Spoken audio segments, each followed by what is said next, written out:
Formal lang natapos ang rehabilitasyon ng drainage system sa G. Araneta Avenue sa Quezon City. Layunin na proyekto na maibsan ang pagbaha sa lugar tuwing malakas ang ulan, lalo na't kilala ang nasabing kalsada bilang isang low-lying area. Si Bernard Ferrer sa detalye. Sa Audrey, matapos ang halos isang taong rehabilitasyon, ginapang natapos ang Phase 2 hanggang Phase 5 ng drainage system rehabilitation mula sa Caliraya Street hanggang E. Rodriguez Avenue sa bahagi ng G. Araneta Avenue sa Quezon City. Maabot sa halos 400 milyong pisong halaga ng proyekto.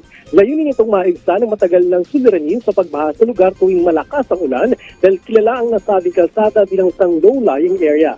Pinalawak ang kapasidad ng drainage system sa dalawang 1.5 meter diameter ng mga tubo kumpara sa dating 36 inches lamang. Inayos na rin ang mga sidewalk na nasasakupan ng bahagi ng proyekto.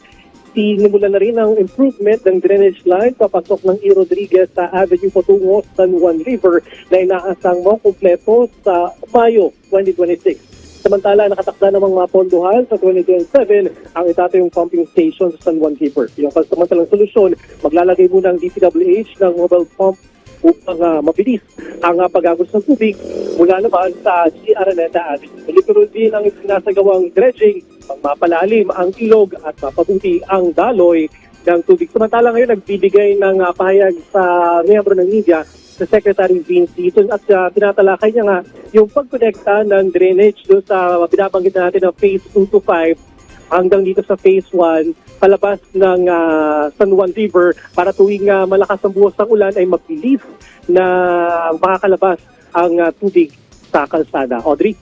Maraming salamat, Bernard Ferrer.